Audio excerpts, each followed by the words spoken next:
Hi அஸ்ஸலாமு அலைக்கும். இன்றைக்கி சிக்கன் 65க்கு நான் என்னென்ன மசாலா போடுறேன்னு பார்க்கலாமா? தயிர், சால்ட்டு, கார்ன்ஃப்ளவர் மாவு, அதுக்கு பிறகு மிளகாய் பொடி, லைட்டாக ஃபுட் கலர், அதுக்கு பிறகு உள்ள ஸ்பைசஸ் மிளகு ஜீரக பொடி. ஒரு காலி பிளேட்டில் கொஞ்சமாக மிளகாய் பொடி போட்டுக்கோங்க, 1 டீஸ்பூனு. 1/4 டீஸ்பூன் கரம் மசாலா போட்டுக்கோங்க. 1/4 டீஸ்பூன் பெப்பர் பொடி போட்டுக்கோங்க. ஸ்பைசஸ் வேணும்னா நீங்கள் எக்ஸ்டெண்ட் பண்ணிக்கலாம், அதிகம் போட்டுக்கலாம். நாங்கள் இங்கே பிள்ளைங்க சாப்பிடுதுன்னா லைட்டான காரம் தான் போடுறது. கார்ன்ஃப்ளவர் மாவு 1 டீஸ்பூன் ஃபுல் டீஸ்பூன் போட்டுக்கோங்க. லைட்டாக ஃபுட் கலர் போட்டுக்கோங்க. அதுக்கு தேவையான சால்ட்டு போட்டுக்கோங்க.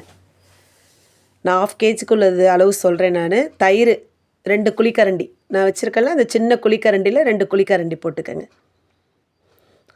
போட்டு கொஞ்சமாக ஆயில் போட்டு நல்லா எல்லாத்துலேயும் அந்த கறியில் அப்ளை பண்ணிக்கோங்க, சிக்கனில். அதுக்கு பிறகு ப்ரே ஃபேனை நல்லா காய வச்சு எண்ணெய் போட்டு அதில் நல்லா ஹீட் ஆன பிறகு போடுங்க. சிக்கனை போட்டு சிக்கனை ஃப்ரை பண்ணுங்கள். பிரியாணிக்கு சிக்கன் 65 இருந்தால் தான் நல்லாயிருக்கும். எப்படி இருக்குது பாருங்கள், நீங்களும் ட்ரை பண்ணுங்கள்.